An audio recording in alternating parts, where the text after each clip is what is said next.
Hello everyone. Public confuse day के एक और डिस्कशन में आपका स्वागत है। आज हम किसी एक आम मुद्दे पे बात नहीं कर रहे। आज हम बात करने वाले हैं अमेरिका और ईरान के बीच में जो युद्ध छिड़ा हुआ है उसके बारे में। क्योंकि अब उस युद्ध का प्रभाव और एक प्रकार से बोले तो उस युद्ध की आग आज हमारे घरों तक भी पहुंचने लगी है, क्योंकि उसका इफ़ेक्ट अब इंडिया किसी भी देश के आम आदमी पर भी दिखने लगा है। तो मैं तो देवेंद्र, मोहित, हेमंत, हम डिस्कशन शुरू करते हैं। तो सबसे पहले आप लोगों को क्या लगता है कि जो रशिया और यूक्रेन का वॉर, जैसे अमेरिका बता रहा है, सॉरी, अमेरिका और ईरान का जो वॉर चल रहा है उसमें जैसे अमेरिका बता रहा है कि ये एक ग्लोबल सिक्योरिटी के लिए ये युद्ध किया जा रहा है। आप लोगों को क्या लगता है, ये ग्लोबल सिक्योरिटी का मुद्दा लग रहा है या फिर किसी एक पर्सन के अहंकार का मुद्दा ज़्यादा लग रहा है आप लोगों को? क्योंकि जिस हिसाब से युद्ध जितना लंबा खींचा जा रहा है, ये ग्लोबल सिक्योरिटी से छोड़ के मुझे अपने ईगो क्लेश से ज़्यादा लग रहे हैं। तो हम शुरू करने वाले हैं मोहित से। भाई वन, ओके भाई। देखो यार, जहाँ तक मेरे को लगता है ना कि ये ईगो क्लैश का इशू एज सच, मेरा पर्सनल पॉइंट ऑफ व्यू ये है कि ईगो क्लैश का इशू नहीं है। ये क्या है, ये एक एग्जिस्टेंशियल क्राइसिस की सिचुएशन है इसराइल के लिए। क्योंकि अगर हम देखें तो अभी तक इसराइल को काउंटर करने के लिए मिडल ईस्ट में हमेशा ईरान खड़ा होता है। कभी भी देखो तुम, हिजबुल्ला को उसने खड़ा किया, और उसके बाद तुम्हारा ये जो इसराइल के पास वो कौन सा गाज़ा गाज़ा के अंदर जो मिलिटेंट ग्रुप है हमास, उसको भी ईरान की शय है। तो मेरे को ऐसा लगता है कि ना, ईरान का डायरेक्ट इम्पैक्ट, कि ईरान का न्यूक्लियराइजेशन होना वो डायरेक्ट इम्पैक्ट करता है इसराइल के एग्जिस्टेंस को। अभी जब उसके पास इतने रिसोर्सेज नहीं हैं, मतलब कि अपना ये जो ईरान है उसके पास इतने रिसोर्सेज अवेलेबल नहीं है, डिस्पाइट दैट वो इतना ज़्यादा हार्म कर पाता है उसको, ईरान को। तो सोच के देखो, कल को उसके पास अगर न्यूक्लियर वेपन्स होंगे तो वो किस लेवल तक जा सकता है। तो मेरे को लगता है कि ये ईगो क्लैश का इशू तो एज सच नहीं है। और दूसरा फिर ये है कि अमेरिका का जो इन्वॉल्वमेंट है इस वॉर के अंदर, वो डायरेक्ट इन्वॉल्वमेंट नहीं है, मेरे को ऐसा लगता है। क्योंकि अमेरिका का कोई लेना देना ईरान से एज सच है नहीं, बट ईरान जैसे मिडल ईस्ट का जो पूरा एरिया है, उस पे अमेरिका पूरा कंट्रोल करता है इसराइल के थ्रू। बात समझ रहे हो? इसराइल ने अगर कुछ कहा है तो वो अमेरिका को करना पड़ेगा, क्योंकि अदरवाइज ऐसा होगा कि जो पूरा मिडल ईस्ट का कंट्रोल है जो कि यूएसए के पास है, वो काइंड ऑफ चला जाएगा। तो यूएसए की लायबिलिटी बन गई है कि इसराइल के साथ वो इस वॉर के अंदर कूदे, मेरे को ऐसा लगता है। ओके हेमंत। हाँ, मेरा भी जैसा कि मोहित भैया ने बताया कि मेरा भी यही मानना है कि ये जो भी मुद्दा है ईगो का तो नहीं है।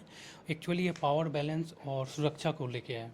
अगर मतलब जो ईरान है अगर न्यूक्लियर पावर हासिल कर लेता है तो पावर बैलेंस वहाँ पे बिगड़ सकता है मिडिल ईस्ट में। और जैसे अमेरिका इनडायरेक्टली इसमें इन्वॉल्व होता है, सो अमेरिका नहीं चाहता है कि एक जैसे कैपेबल हो जाए ईरान न्यूक्लियर पावर में, तो और वहाँ का जो मिडिल ईस्ट में जो दबदबा है अमेरिका का कम हो जाए।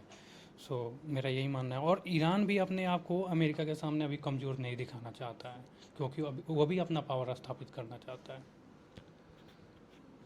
जैसा मोहित और हेमंत ने बोला, बात काफ़ी हद तक सही है, लेकिन मेरा एक ओपिनियन है, हो सकता है मैं गलत भी हो सकता हूँ, लेकिन मेरा एक ओपिनियन है कि जब वॉर स्टार्ट हुआ और जो भी एक कंडीशन स्टार्ट हुई, वो स्टार्ट हुई अपने नेशनल सिक्योरिटी को लेकर। क्योंकि सब चाहते हैं कि ईरान के पास न्यूक्लियर कैपेबिलिटी नहीं आए, क्योंकि वो कुछ भी कर सकता है फिर मिडिल ईस्ट के साथ, उसका इम्पैक्ट फिर यूएस तक जा सकता है। तो स्टार्ट ऐसी चीज़ें हुई थी। लेकिन अभी जो मुझे लग रहा है, जैसे ट्रंप कोई भी अपना ट्वीट डाल रहा है, वो पीछे हटने को तैयार नहीं है। ईरान का भी अगर आप देखो तो ईरान भी ऐसे बोल रहा है कि हम भी पीछे नहीं हटेंगे, हम भी लड़ेंगे। तो एज ए काइंड ऑफ जो सिचुएशन है वो ऐसी बन गई है कि मुझे अब लग रहा है सब अपने थोड़ा बहुत ईगो लेके आ रहे हैं as a person. Like Trump भी पीछे नहीं हटना चाह रहा है और ईरान भी पीछे नहीं हटना चाह रहा है। तो स्टार्ट हुई थी वो नेशनल सिक्योरिटी को लेकर हुई थी चीज़ें, बट कहीं ना कहीं इसमें थोड़ा सा थोड़ा जो पावरफुल लीडर्स हैं उनका थोड़ा थोड़ा ईगो भी दिखाई देता है, मुझे ऐसा लगता है। ओके। तो जैसे मोहित का ये पॉइंट मुझे कुछ हद तक सही लगा कि हाँ, इजराइल का मैं पॉइंट ऑफ व्यू तुमसे एग्री करता हूँ। बट जैसे अमेरिका की इन्वॉल्वमेंट दिख रही है इसमें, मुझे ऐसा लग रहा है कि अमेरिका मोर ऑफ किसी देश की हेल्प करने की बजाय वो एक प्रकार से वो बोल रहा है कि हमें यूरेनियम जो भी भंडार है वो ईरान के ख़त्म करने, इसके लिए हम वर्क। बट मुझे इस टाइप टाइप से लग रहा है कि एक बार अगर ईरान के पास यूरेनियम हुआ, वो भी अपना कोई देश अगर कर रहा है तो वो अपने लिए सोचता है, इसमें कुछ गलत चीज़ नहीं है। अगर हमने भी जो यूरेनियम जो भी है न्यूक्लियर किया, टेस्ट किया, हमारी सुरक्षा के लिए किया, तो ईरान अपनी जगह गलत नहीं है। पर दूसरा मुझे ये लग रहा है कि अगर ईरान के पास अगर वो न्यूक्लियर कंट्री बन गई तो समय के साथ मुझे लग रहा है कि जो आप सभी ने सुना होगा कि पेट्रो डॉलर वो ब्रेक हो जाएगी। अमेरिका वो नहीं चाहता कि किसी भी तरीके से पेट्रो डॉलर का पावर ख़त्म हो। तुम्हें वो नहीं लग रहा? क्योंकि ये अभी आप करंट टाइम में देखो, पूरा मुद्दा, पूरा जो युद्ध का यूरेनियम से पूरा हटके ये हो गया है पूरा का पूरा तेल का। करंट में देखें, जैसे ईरान ने स्टेट ऑफ हॉर्मुज ब्लॉक कर दिया है, उधर अमेरिका ने अपनी नेवी खड़ी कर दी आगे, तो ये मुद्दा मुझे लग रहा है वहाँ से हटके ये पूरा मुद्दा फिर वापस जो मेन पॉइंट था तेल का चल रहा है। क्योंकि अमेरिका ने पहले भी ये किया था कि शायद अब कौन से देश पे किया था, वो अपना कौन सा था वेनेजुला। यार, वेनेजुएला पे किया था, वहाँ पे भी वही मेन पॉइंट था।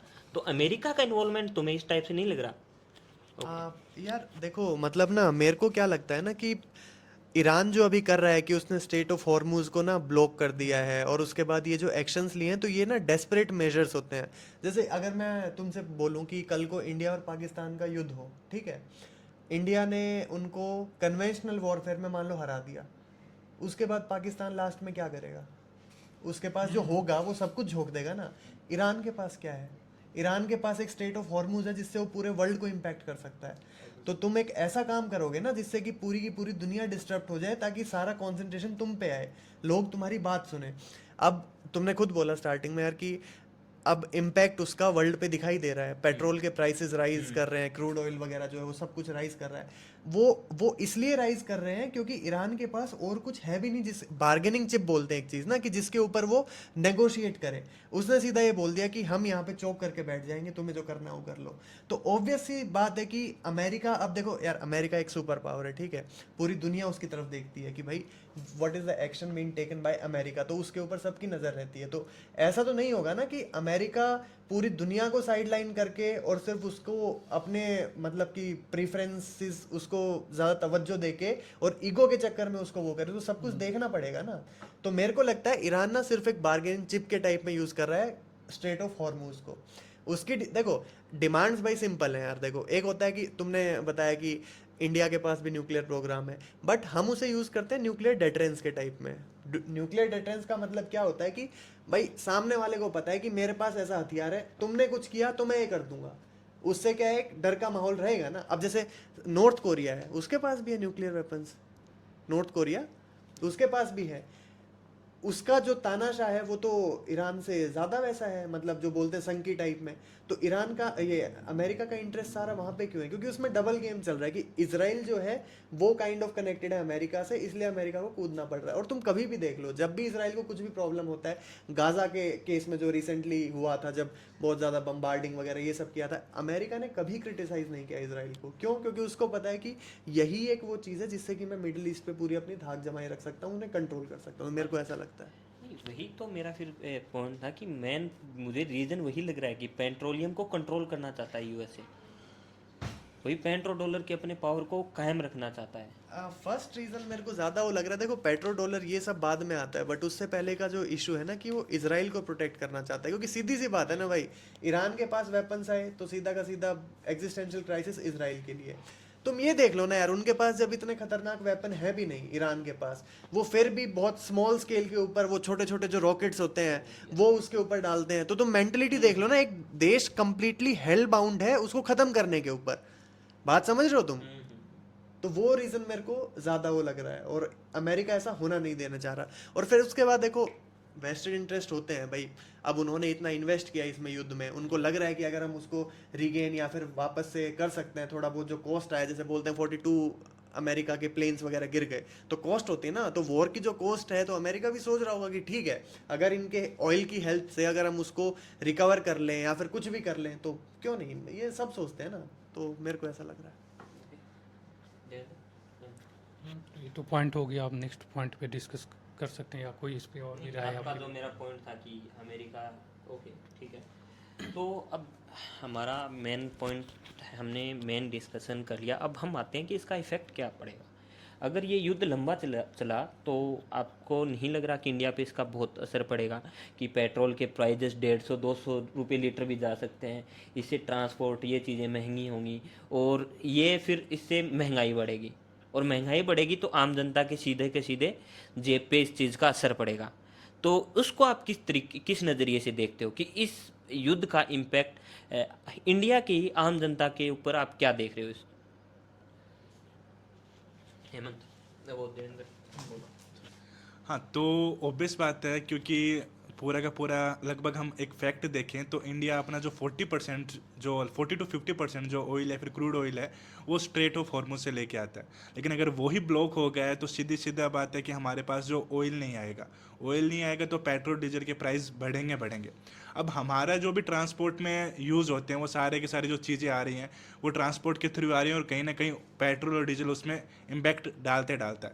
तो मुझे लग रहा है अगर वो नहीं चीज़ें कंट्रोल में हुई ईरान, इसराइल और यूएस की वॉर में, तो हमारी जो डेली लाइफ की चीज़ें हैं वो कॉस्टली होंगी, इन्फ्लेशन आएगा ही आएगा, और सीधी सी बात है कि पेट्रोल डीजल के प्राइस बढ़ने ही वाले हैं, उसको कम कभी भी नहीं होने वाले।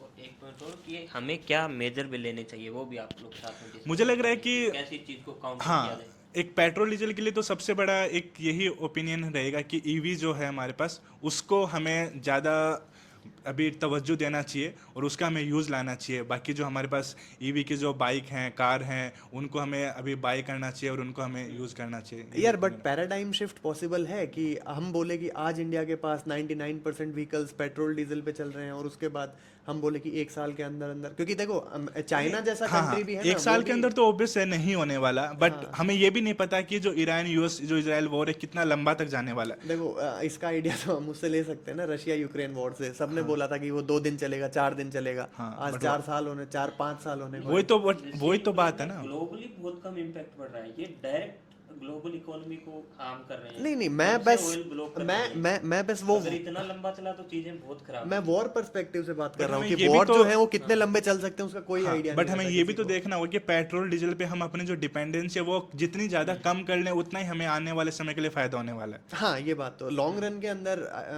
सही बात है। हाँ, तो लॉन्ग रन में हमें करना ही है, और हमारे पास एक दिक्कत भी, प्रॉब्लम भी आई गई है, तो क्यों ना हम इसे स्टार्ट कर दें, हम लोग ईवी के ऊपर शिफ्ट होना शुरू कर दें। बट अभी के लिए जैसे कि जो प्रेजेंट सिनेरियो है उसमें क्या ये एक तरीका सही नहीं होगा कि हम अपने सोर्सेज को डाइवर्सिफाई कर दें?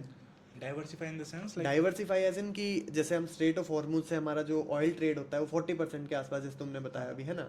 तो अभी तो नहीं हो पा रहा है वहाँ से, ऑलमोस्ट नल है। हाँ, हाँ। बट ऐसा नहीं है ना कि वर्ल्ड में सिर्फ एक ही रूट है जिससे हम रशिया से क्यों नहीं लेते हैं हमारा जो वो है? हाँ हाँ, वो भी लाइक मेरा कहने का मतलब ये है कि हमें लॉन्ग रन के लिए अगर देखना है तो हमें ईवी वगैरह इन पे शिफ्ट होना ही पड़ेगा, ठीक है। बट अभी ऐसा है कि हम एक साथ शिफ्ट भी नहीं हो सकते ईवी के ऊपर, तो जो 40% हमारा कट आउट हो गया वहाँ से, क्योंकि स्ट्रेट ऑफ हॉर्मुज ब्लॉक हो गया, वहाँ से हम नहीं लेकर, तो बाकी हमारे पास जो और अदर ऑप्शन है रशिया वगैरह, हमें वहाँ से ऑयल बाई करना चाहिए, ठीक है। और साथ में हमें ईवी को भी साथ में आगे आगे लेके जाना चाहिए, तो लॉन्ग रन के लिए हमारे पास ईवी का भी हो जाएगा, और particularly small time Present scenario में प्रेजेंट सिनेरियो में हम रशिया इतना- वगैरह से ऑयल ले सकते हैं। हम्म। That kind of thing.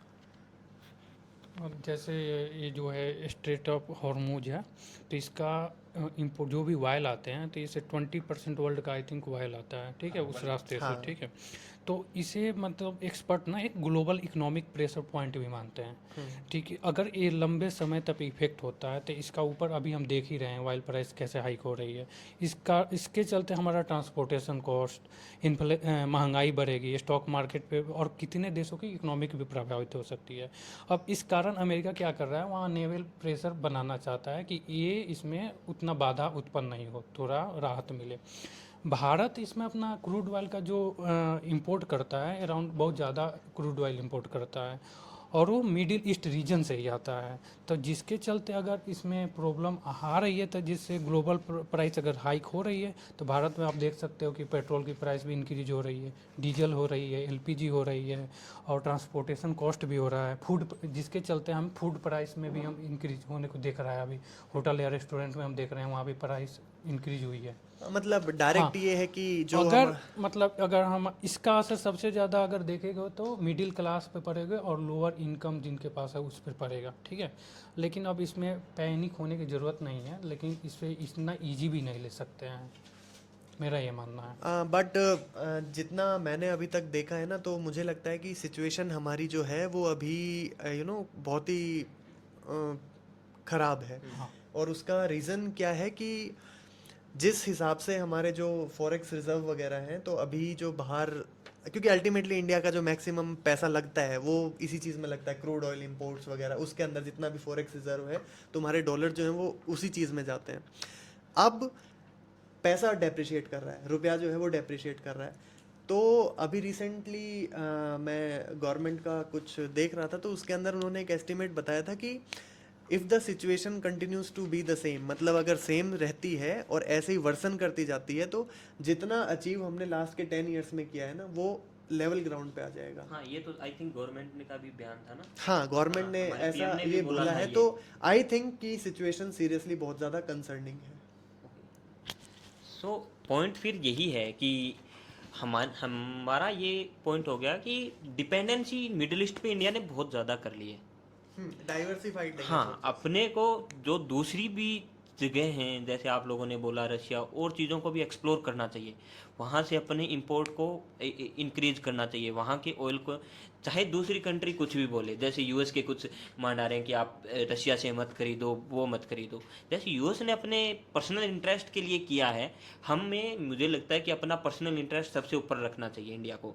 और जहाँ से इंडिया को, जहाँ से ईजिली चीज़ें प्रोवाइड हो सकें, जहाँ से हमें इजीली ऑयल मिल सके, जहाँ से हमें हमारी एनर्जी डिमांड्स कंप्लीट हो सके, चाहे वो रशिया हो चाहे वो चाइना हो। करंट सीनेरियो में तो मैं ये देखता हूँ कि चाहे वो रशिया हो चाहे वो चाइना हो, कोई सा भी देश हो, हमें ये नहीं सोचना चाहिए, हमें अपनी तरफ सोचना चाहिए, हमारी एनर्जी डिमांड को पूरा करना चाहिए करंट के सिनेरियो। और लॉन्गर रन के लिए आई थिंक देवेंद्र का पॉइंट अच्छा है कि हमें थोड़ा अब करंट के सिनेरियो पे देखने के लिए हमें रेडी रहना चाहिए, हमें धीमे धीमे छोटा सा ईवी चीज़ हो शिफ्ट रहा है कि होना अगर चाहिए। लॉन्ग रन के लिए हम लोग देख रहे हैं तो हमारी जो गवर्नमेंट आई थिंक R&D पे इतना ज़्यादा पैसा खर्च नहीं कर रही है। सबसे लाइक हमें इम्पोर्टेंट पॉइंट। अभी ये सोचना चाहिए कि पता नहीं फ्यूचर में कभी क्या हो सकता है, तो हमें हमारी R&D पे अभी पैसा खर्च करना ही चाहिए, ताकि हम लाइक ईवी के ऊपर हम काम कर रहे हैं तो बैटरी के ऊपर हमें R&D का पैसा लगाना चाहिए, ताकि लॉन्ग रन में हमें कुछ ना कुछ उसका बेनिफिट दिखे। ओके।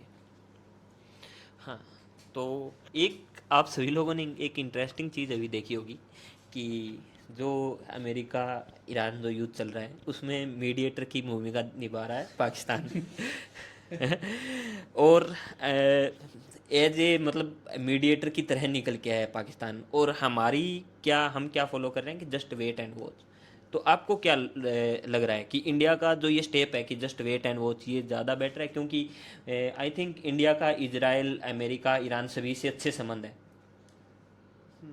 तो एज ए इस टाइप में आप क्या देख रहे हो? क्योंकि ये हमारा जो पड़ोसी मुल्क है, उसके आप देख रहे हो कि एक पावर की तरह निकल के आ रहा है, उसके बीच में मीडिएटर की भूमिका निभा रहा है। तो इसका हमारे देश पे क्या इम्पैक्ट, आप लोग क्या सोचते हो, और क्या इम्पैक्ट इसका कुछ हो सकता है? यार देखो, पहली बात तो ये कि पाकिस्तान को कोई सीरियसली लेता नहीं है, ठीक है ना। सबसे पहली बात तो ये है। तो और दूसरा, जहाँ तक मीडिएशन की बात करी, पाकिस्तान को सिर्फ पैसा दिखता है भाई, जहाँ पे रंगदारी ले सकता है वो लेगा, ठीक है। वो कुछ भी नहीं कर रहा, वो बस उसको मतलब डॉलर्स चाहिए बस ना, तो कहीं पे दिख रहा होगा इस वजह से ठीक है हम मीडिएशन करेंगे, कोई सीरियसनेस नहीं है उस चीज़ के अंदर। और रिसेंट टाइम में आपने देखा भी होगा, वो एक बार मीटिंग हुई थी, उसके उसके बाद अगले ही दिन फिर से स्टार्ट हो गया सब कुछ। तो ये कोई मीडिएशन नहीं होती। दूसरा देखो, इंडिया का रिलेशन अगर हम डिस्कस करें, तो इंडिया और ईरान के रिलेशन, हम ये नहीं बोल सकते कि इंडिया ईरान के रिलेशन बहुत अच्छे हैं पब्लिक टू पब्लिक, ठीक है। इंडिया ईरान के रिलेशन हमेशा रहे हैं बिजनेस टाइप में। तो अब बिजनेस नहीं है तो इंडिया ईरान का कोई रिलेशन भी सच नहीं है। हाँ, बट एक ये है, ईरान इंडिया को एज अ एनिमी भी नहीं देखता है। डिफरेंस होता है कि इसराइल और इंडिया काइंड ऑफ ना, they see each other as friends, but Iran and India are not friends as such, but we can say partners in business, kind of that thing we can associate with Iran. USA के साथ the present Trump government जो है, मेरे को नहीं लगता कि India और उनके रिलेशन अच्छे हैं। पोस्ट ऑपरेशन सिंदूर वो बहुत ज़्यादा खराब ही हुए हैं। और उसका यू कैन ऑल्सो सी, तुम देखा भी होगा कि इंडिया को टीज करने के लिए काफ़ी बार आसिम मुनीर वो वाइट हाउस में इनवाइट किया गया है, और उसके बाद वो देखा है तुमने? हाँ हाँ। हाँ, तो वो सब चीज़ें ना kind of they pushed America away from India. हाँ, एक प्रकार से लग रहा है कि मतलब यूएस पाकिस्तान को कुछ ज्यादा वो नहीं देना चाहता इज्जत, हाँ बट एक प्रकार से इंडिया को टीज करने के लिए वो एग्जैक्टली पाकिस्तान को ऐसे कर रहा है। क्या रीजन है फिर इस चीज का, क्या देखते हो तुम? नहीं, रीजन अब लीडरशिप ऐसी है ना। अब ट्रम्प का किसी को ये नहीं पता अगले दिन क्या ट्वीट कर दे यार। वो प्रॉब्लम वो है ना कि देखो, एक होता है मतलब एक विजन होता है किसी का। अमेरिका के अंदर जितने भी थिंक टैंक्स हैं वो सब बोल रहे हैं कि हमने 15-20 साल तक, क्योंकि देखो जब वो ये सोवियत टाइम में जो अफगानिस्तान वॉर वगैरह हुआ था तो उसके अंदर इंडिया और पाकिस्तान दो साइड्स थे, जिसमें से एक को अमेरिका अपना एलाई बनाना चाहता था। ठीक है, इंडिया ने अलाइन होने से मना कर दिया, पाकिस्तान उनके साथ गया। तो अभी ऐसा सीन है कि अमेरिका और इंडिया के बीच में ना बहुत ट्रस्ट डेफिसिट था काफ़ी टाइम से, और वो उस टाइम से चला आ रहा है जो सोवियत एरा था, उस टाइम से जब अफगानिस्तान में सोवियत्स थे। अमेरिकन्स ने 15-20 साल तक बिल्कुल न्यूट्रल रहकर, या फिर न्यूट्रल नहीं भी रहकर, बट उनके एक्शंस थोड़े ऐसे थे जिससे थोड़ा ऐसा लग रहा था कि भाई ठीक है, they want to get good relations with India, right. अभी उन्होंने क्या किया है, ट्रम्प एडमिनिस्ट्रेशन जो ये 2.0 आया है, ट्रम्प 2.0 एडमिनिस्ट्रेशन आया है, उसने उस पूरा का पूरा जो ट्रस्ट डेवलप हुआ था, इंडिया अमेरिका को एज अ पार्टनर देखने लगा था, वो ख़त्म कर दिया सिरे से। समझ रहे हो? मेरे को नहीं लगता कि आज के टाइम में इंडिया में कोई भी ऐसा होगा जो कि ये बोल सके कि we believe in US. Russia के बारे में बोलते हैं ना, क्योंकि कुछ किया है ना यार उसने। तो मेरे को ऐसा लगता है कि ये कोई एलाइज तो नहीं है, फ्रेंड्स तो नहीं है। ओके देव। हाँ, ये रंजन आपने सही कहा कि इंडिया वेट एंड वॉच वाली जो स्ट्रेटजी है वो हमेशा अपनाता है, और मेरा ओपिनियन ये है कि इंडिया किसी से भी दुश्मनी मोल लेना भी नहीं चाहता, क्योंकि अगर ईरान से हम देखें तो वहाँ पे हमारा चाबार प्रोजेक्ट चलता है। तो अगर हम ईरान के खिलाफ कुछ वो बोलेंगे, बंद हो गया यार। हाँ वो बंद हो गया, बट अगर ईरान के हम पूरा एंटी चले जाएंगे, हम बोल देंगे कि यूएस इजराइल अच्छा कर रहे हैं, तो हो सकता है कि जब वॉर सिचुएशन जब सही हो जाए तो वो उसको कंटिन्यू ना कर पाए। तो इसलिए इंडिया सोचेगा कि मैं ईरान के भी विरोध में ना बोलूं, यूएस के साथ पार्टनरशिप में चीज़ें चलती हैं, इजराइल के साथ हमारे पास डिफेंस मैकेनिज्म और बहुत सारी चीज़ें इंपोर्ट एक्सपोर्ट हो रही हैं, तो वो चीज़ें भी इंडिया चाहेगा कि मैं सभी को एक साथ रखते हुए किसी के भी विपक्ष में ना बोलूं। तो ये स्ट्रेटेजी इंडिया शायद मुझे लगता है अपनाता है। हाँ, आपने जैसे पाकिस्तान को बोला, सही बात है, पाकिस्तान को कोई सीरियस नहीं लेता है, मैं तो उसे जोक जैसा मानता हूँ। हाँ, मतलब देख रहा था जैसे न्यूज़ में कि वो बहुत ज़ोर शोर से बता रहा था कि मैं मीडिएटर बनने वाला हूँ, इस टाइप का वो दिखा रहा था। बस मतलब ये बहुत साधारण सी चीज़ है, और भारत का हमेशा सा न्यूट्रल सा रहा है। तो भारत मतलब कोई भी जैसे देवेंद्र ने भैया ने बोला कि किसी भी देश से दुश्मनी मोलना नहीं चाहता है, मतलब हर एक से चाहता है, क्योंकि इंडिया देख सकते हैं अमेरिका से भी अपना डिफेंस का बहुत सारी चीज़ लेता है, इजराइल से भी लेता है। तो इंडिया न्यूट्रल रहना चाहता है, वसुधैव कुटुंबकम। वसुधैव कुटुंबकम। और आगे देखते हैं अभी क्या होता है। ओके, तो पॉइंट ये है कि मतलब इंडिया कोई भी वॉर में कोई भी स्पेसिफिकली साइड नहीं ले रहा, और आई थिंक कि हाँ, मीडिएटर बनेगा तो थोड़ा तो किसी का सपोर्ट करना पड़ेगा, और एक सुपर पावर एक किसी दूसरी कंट्री से कुछ इम्पैक्ट ना हो। मतलब वैसे इंडिया ठीक को है, इंडिया अपना का भी न्यूट्रल देखना है ना, है, वैसे अपना कोई भी देखना है, हमें अपने भी इकोनॉमी है उसे भी देखना है कि उसके चलते कोई इम्पेक्ट नहीं पड़े कुछ मेजर स्टेप लेने से। सारी चीज़ को देख के चलना है। ओके, चलो आई थिंक देखते हैं कि क्या रहता है, क्योंकि जो पाकिस्तान जो बना था मीडिएटर वो तो कुछ खास हुआ नहीं कि वो एक दिन कुछ ही mediation मीडिएशन, की और उसका हाँ, impact 2 दिन में कुछ खत्म। खास हुआ ही नहीं। और हाँ, तुम लोगों ने शायद नोटिस किया होगा कि वहाँ के कुछ यूएस के कुछ कर्मचारी, कुछ जो भी थे, मतलब Administration में। हाँ, उन्होंने कुछ ऐसे बोला भी था कि जो मीडिएशन फेल होने का मेन रीजन ही पाकिस्तान था। तो इस टाइप की चीज़ें जो ये वो इंटरेस्टिंग लगती है कि आप मीडिएटर बन रहे हो, फिर यूएस बोलता है कि हाँ, मीडिएशन फेल होने का। ओके, सो लास्ट पॉइंट ये है कि करंट सिनेरियो में देखा गया है कि लोग है ना युद्ध को इतना सीरियस नहीं ले रहे हैं। आप लोगों ने देखा होगा कि जब तक कुछ इम्पैक्ट नहीं पड़ रहा, लोग ऐसे सोचते हैं कि युद्ध हो रहा है, ठीक है, क्या लेना देना किसी का। लोग मीम्स बनाते हैं, अरे यूएस ने वहाँ पे वो मिसाइल डाल दी, एक एक जो ग्रुप होगा वो उसके अपोजिट वो बनाएगा, मीम्स बनाएगा, दूसरा अपोजिट। लोग इस मुद्दे के प्रति सेंसिटिविटी लॉस कर रहे हैं जैसे जैसा टाइम निकल रहा है, क्योंकि आपने रसिया यूक्रेन के वॉर में भी देखा था, लोग प्रॉपरली कोई भी मतलब किसी साइड के प्रति कोई भी युद्ध रुकवाने की तरह नहीं सोचता है, लोगों की थिंकिंग है नहीं। लोग ये सोचते हैं कि हाँ युद्ध चलता रहे, ठीक है कि सोशल मीडिया पे चलता रहे, मीडिया भी यही चाहता है कि हमारी टीआरपी बढ़ती रहे, बट बट ऐसा तो मुझे नहीं शांति। लगता कि कोई चाहेगा कि युद्ध चलता रहे। कौन चाहेगा कि मुझे जो 100 रुपये नहीं पेट्रोल नहीं, मिल रहा है यही वो तो एक सौ पॉइंट है ना। बीस मिले। लोग पहले ये हुआ करता था कि कोई, ओके, नहीं बोलो। कि कोई कंपनी या हम ये हमने सुना है कि यूएस में वो कंपनियां हैं वो फोर्स करती हैं कि ताकि उनके जो भी मिसाइल हैं वो बिके। बट आज के टाइम पे लोगों में ये देखा गया है कि लोग भी नहीं चाहते कि हाँ अरे सोशल मीडिया पे ये चीज़ चल रही है, लोगों को स्पेशली चाहिए कि कुछ बातें करने के लिए चाहिए, तो लोग किसी के प्रति वो एक सेंसिटिविटी खो रहे हैं। जैसे युद्ध हो रहा है तो लोग मर भी रहे हैं, वो सेंसिटिविटी दिख नहीं रही, लोग आवाज़ बहुत कम उठा रहे हैं कि युद्ध रुकना चाहिए, शांति होनी चाहिए। यार इसका ना मेरे को मतलब एक जो प्राइम रीज़न लगता है ना, वो ये लगता है कि the world is at war, not right now but since last 10 to 15 years। अगर हम देखें तो स्टार्टिंग में जैसे सीरिया फ्लैट कर दिया, लोग इतने मरे, ठीक है। 2014 में क्रीमिया अनेक्स हो गया, रशिया ने क्रीमिया को अनेक्स कर लिया। उसके बाद यहाँ युद्ध चल रहा, इंडिया ने ऑपरेशन सिंदूर कर दिया, पाकिस्तान ने वो कर दिया, क्या बोलते हैं उसको, वो पहलगाम अटैक कर दिया। तो स्टेट ऑफ वॉर में है ही ना वर्ल्ड। अब तुम ये बताओ, तुम्हारे घर के सामने अगर मान लो कोई बचर शॉप, कसाई अपनी दुकान खोल ले, तो स्टार्टिंग के 10-15 दिन, 20 दिन, 30 दिन तुम्हें लगेगा कि यार क्या कर रहा है डेली, बट एक टाइम के बाद तुम हैबिचुअल नहीं हो जाओगे उस चीज़ के। लोग कितना मरने पे बात करें यार, जब पूरा का पूरा कंट्री जो है वो एक वॉर में झोंका जाता है। सीरिया हो गया तुम्हारा, उसमें बिल्डिंग नहीं बची है। उसके बाद इसराइल ने गाजा पे अटैक कर दिया, ट्रम्प बोलता है कि इसको बिल्कुल फ्लैट करके और यहाँ पे गार्डन बना दूंगा। तो समझ रहे हो तुम, वॉर मेंटेलिटी जो है वो इम्बाइब हो गई है, क्योंकि इतने टाइम से लोग देख ही वो चीज़ रहे हैं। समझ रहे हो तुम, बात उस चीज़ पे आ जाती है मेरे को। लोगों के अंदर वो खत्म हो रहा है, तो एक सेंसिटिविटी, लोग मर रहे हैं, वो कोई सोच ही नहीं रहा उस चीज को। सेंसिटिविटी देखो उसमें होगी जो फेस कर रहा है। इमेजिन करो कि अब जैसे अपने इंडिया में, अपने पिलानी में, और करो, इमेजिन करो कि यहाँ पे बॉम्ब वॉम्ब गिरे और उसके बाद हमारे सामने लाशें बिछ जाएं। नहीं, जैसे तो हमने पुलवामा में फेस किया था, हाँ, वैसे ही पुलवामा में हमने जैसे हुआ था, तो सभी ने हम शायद लोग फेस किया था। इंडियंस बहुत सेंसिटिव थे उस चीज को लेके। इंडियंस ने बहुत ज्यादा अप्रिशिएट किया था कि यार ठीक है हमने सिंदूर कर दिया और उसके बाद इनके इतने वो हो गया, ये हो गया, वो हो गया। तो क्योंकि वो ना मैटर हमसे रिलेटेड था। अब यार हम यहाँ बैठ के वही बात है और कि हम एक दिन में न्यूज सुन रहे हैं कि वहां पे अटैक होगा, यहाँ पे अटैक होगा। अब और वो न्यूज भी चीज, सारी वही आ रही है ना, हाँ कितनी वही है? न्यूज आ रही है, तो हमारा माइंड पूरा ओवरलोड हो गया इन चीजों से। तो हम लोग सोच ही नहीं पा रहे, ठीक है चल रहा है, ठीक है चल रहा है, बस ऐसे हो गया। वैसे ही हो गए कि गो विद फ्लो वाला हो गया कि अरे चल रहा है, ये नया युद्ध स्टार्ट हो गया। कुछ हाँ। ऐसा नहीं कि पहले ये था कि अरे युद्ध कितना युद्ध हुआ है।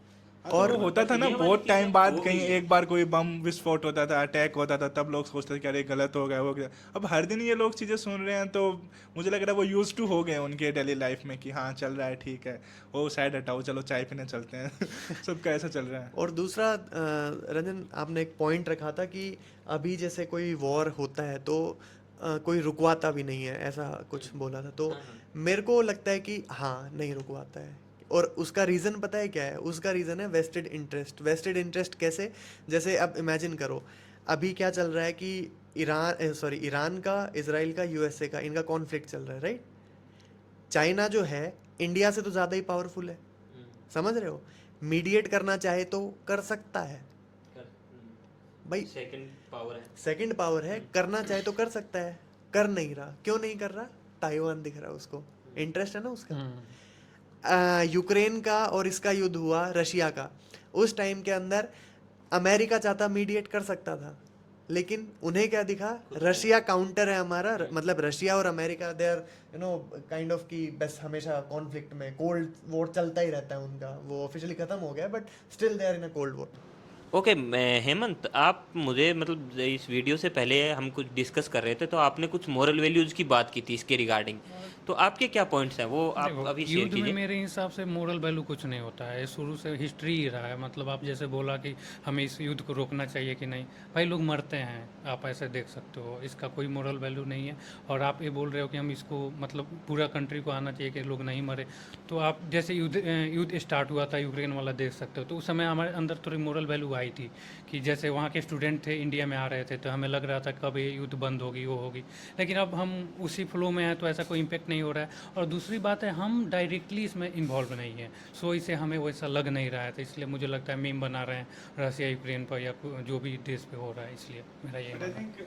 पेट्रोल डीजल के जो दाम होंगे वो तो हम सबको इम्पेक्ट करने वाले हैं ना, तो उस पर क्या लगता है कि फिर तो जो भी बंदा 110 का पेट्रोल खरीद रहा था वो भी 120 का खरीदेगा, वो तो ये सोचेगा ना यार ये वॉर ख़त्म हो जाए, पैसा थोड़ा कम हो जाए तो मैं खरीद लूँ कम पैसों में। अभी इनिशियली मुझे लग रहा है इतना नहीं लग रहा है, लेकिन लॉन्ग टर्म में लगेगा, मतलब फील आएगी अच्छी ओके बात। तो पॉइंट पॉइंट सुनो, फिर हम कुछ एक पॉइंट ये हो गया कि लोगों को अगर अपना मतलब हो रहा है तब तो कुछ चीज़ें बुरी लग रही है, कि कोई मर रहा है तो तुम्हारे मतलब हाँ। का कुछ निकल रहा है तब तो तुम्हें बुरा लगेगा, तुम्हारा मतलब नहीं है तो मरने दो। ये वाली थिंकिंग समय के ये साथ वाली बढ़ रही है। थिंकिंग है, ये रियलिटी क्यों है भाई? भाई, सेल्फिश। हाँ हाँ, ये मतलब वाली आप इसमें इन्वॉल्व डायरेक्ट नहीं हो रहे हो, क्योंकि जैसे आप देख रहे हो यूक्रेन में उतना वहाँ कितना नहीं, लोग एज ए कंट्री नहीं, मैं एज ए पर्सन इस बार ज्यादा मैं बात कर रहा पर्सन हूँ तो यार कि यार देखो, हम ना एक ग्लोबलाइज्ड वर्ल्ड में रहते हैं। इसमें ऐसा नहीं होता है कि अब जैसे एक मशीन है, मशीन के अंदर तुमने बीच का एक पुर्जा हटा दिया, काम तो पूरी मेल फंक्शन करना स्टार्ट करेगी ना। तो वर्ल्ड भी अभी पूरा ग्लोबलाइज्ड हो रखा है, उसमें हर किसी का एक किरदार है। जैसे अब इंडिया क्या है, फार्मास्यूटिकल उसके अंदर मतलब सेक्टर में बहुत ज़्यादा एस किया हुआ है इंडिया ने।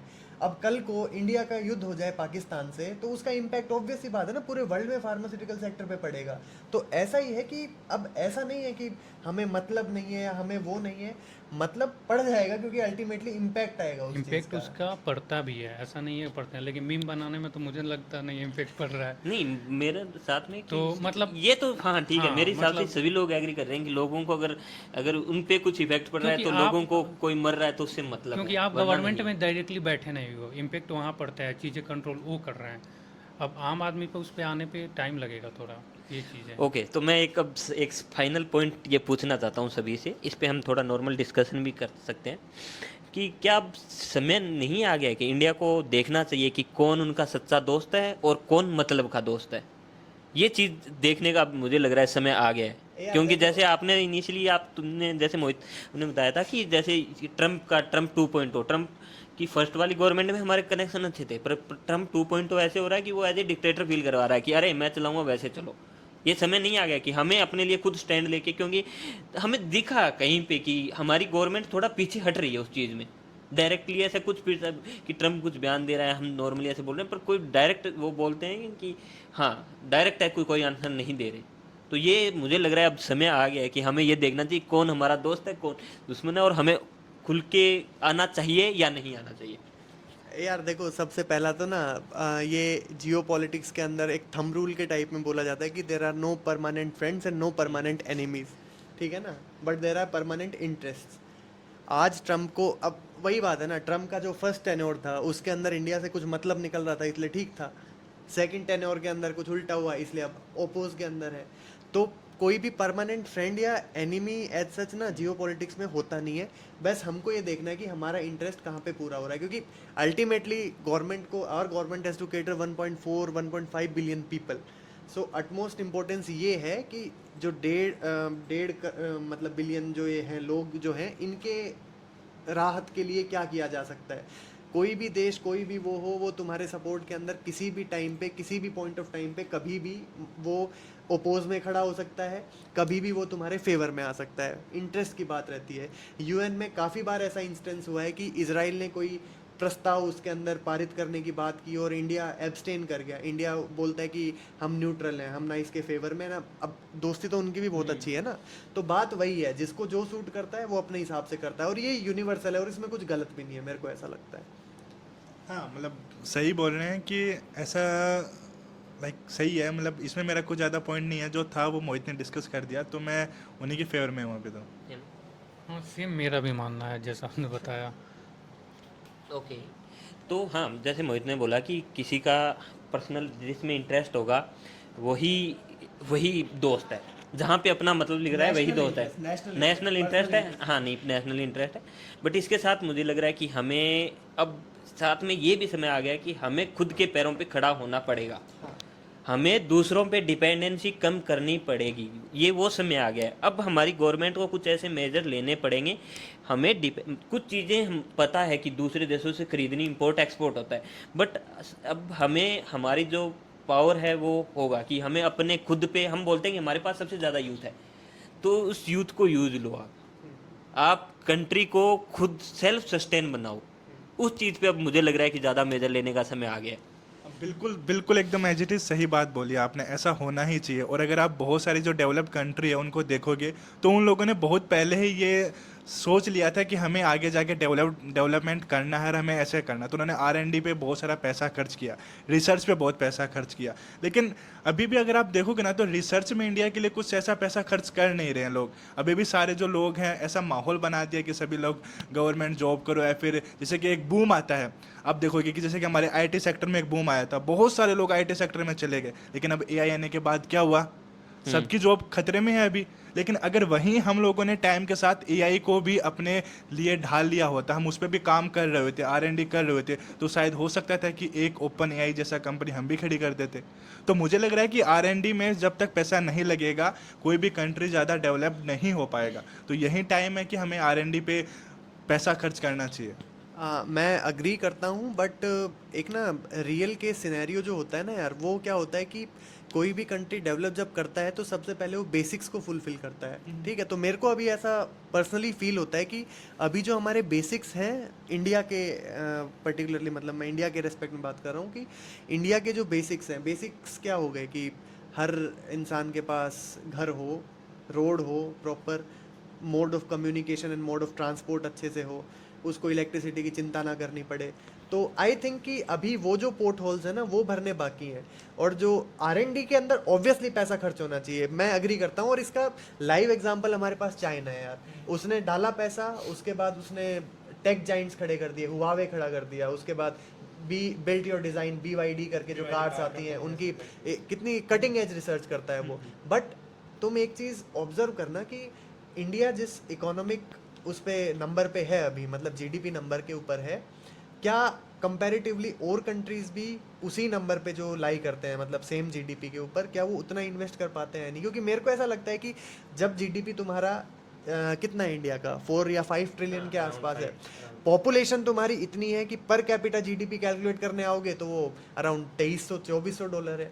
तो लोगों के पास सहूलियत वैसी नहीं है ना कि लोग कॉन्फिडेंट होके और लोग मतलब सेटिस्फाई होके, अब कहीं तुम लैब में बैठे हो और तुम्हारी लैब से लाइट ही अगर चली जाए, तुम कैसे सोचोगे कि यार मैं क्या ही रिसर्च कर लूँ? बात समझ रहे हो? तो मेरे को लगता है कि वो जो बेसिक पोर्ट होल्स हैं वो एक बार फुलफिल हो जाएं तो डेफिनेटली हम उस, तो वो कब फुलफिल होंगे वो देखो मैं यार समझ नहीं ये पा ग्रेजुअल एक प्रोसेस मेरे होता मेरे है। को लगता है आज हमें ये एक मुझे- नया इंटरेस्टिंग टॉपिक मिला कि हमें इस पे हम डिस्कस करना चाहिए। मुझे ओके। करंट टाइम में लगा है कि हम कहाँ पे पीछे हैं, कहाँ पे हमें क्या करना चाहिए हाँ। देश में, हम किस चीज़ों के पीछे हैं, हम अभी क्या कर सकता है देश, मतलब हमारे देश में अब क्या ये अलग अलग एक चीज़ें, separate discussion एक सेपरेट हाँ, डिस्कशन ओके। होना चाहिए। Separate क्योंकि अभी discussion लास्ट की होगा। बातों से लगा कि हाँ ये भी एक इंटरेस्टिंग टॉपिक हो सकता है, हमें बात करनी चाहिए। ओके हम हाँ, मैं इस पे पॉइंट रखना चाहूँगा। जैसे आपने बोला कि हमारे पास खाने को नहीं, मतलब जैसे अभी क्राइसिस है, जैसे हम, क्योंकि हमारी पॉपुलेशन बहुत ज़्यादा है, पर जो हमारा GDP देखोगे, पर कैपिटल, पर कैपिटा हाँ, इनकम पर ओके पर इसको काट चलो, इस जो हमारा पर कैपिटा इनकम देखोगे वो हमारी बहुत कम है। तो लेकिन रिसर्च हो सकती है, ऐसा नहीं है कि हमारे पास ऐसे इंस्टीट्यूट नहीं है हमारे पास। जैसे देख सकते हो इसरो में, देख सकते हो आप देख सकते हो CSIR लैब्स देख सकती हो। ये इसमें इन्वेस्टमेंट हम थोड़ी बढ़ा सकते हैं। हम अपने पॉलिटिकल पार्टी में इतना 1000 करोड़ इस सब में करोड़ में खर्च कर देते हैं, करप्शन में हमारे इतने पैसे चले जाते हैं बेकार जगह, उसे हम रिसर्च में क्यों नहीं वो कर सकते हैं, आगे बढ़ा सकते हैं? नहीं देखते देखो, हो? मैं नहीं, अग्री मैं- करता हूँ उस चीज़ में, बट अभी फिलहाल हम डाइवर्ट कर रहे थे हाँ, topic थोड़ी से, डाइवर्ट तो- कर रहे हैं। नेक्स्ट टॉपिक हमारा यही रहेगा कि why India lags behind in R&D। हाँ, ओके। ये इंटरेस्टिंग टॉपिक रहेगा, राइट। सो मेन पॉइंट यही है कि हम किसी भी चीज़ को, मतलब कोई भी पर्सन या कोई भी देश जब किसी भी चीज़ को जब तक सीरियस नहीं लेता, जब तक उसका इफेक्ट उसकी जेब तक ना आए। हाँ exactly। हमें ईरान अमेरिका वार से स्टार्टिंग में कुछ फ़र्क नहीं था कि कुछ भी हो रहा है ठीक है, बट जब से सभी को इफेक्ट दिखने लगा है कि हाँ पेट्रोल के प्राइस हुए, गैस के क्राइसिस आए, तब से हमें लगा कि हाँ अरे यूथ तो सही नहीं है। तो जब तक हम पे कुछ पर्सनल लेवल पे किसी पे इफेक्ट नहीं आता ना, लोगों को नहीं फ़र्क पड़ रहा है। तो वो चीज़ें सोचनी पड़ेगी कि और चीज़ों का भी ध्यान रखना पड़ेगा कि नहीं, एक पर्सनल इंटरेस्ट के अलावा एज ए ह्यूमैनिटेरियन ग्राउंड भी लोगों को थोड़ा सोचना पड़ेगा, जो कि करंट टाइम में हम लॉस कर रहे हैं। और one more thing to add कि आगे ऐसी सिचुएशन ना आए उसके लिए अपने आप को सेल्फ डिपेंडेंट मतलब करना बनाना पड़ेगा। चाहिए। और जैसे आपदा है, आपदा पे ही अवसर तलाशनी पड़ेगी। सही बात है भाई।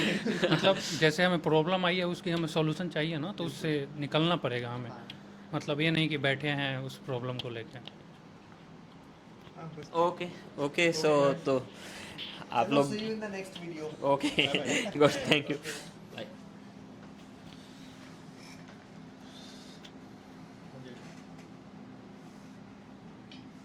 ये मस्त लग रहा है।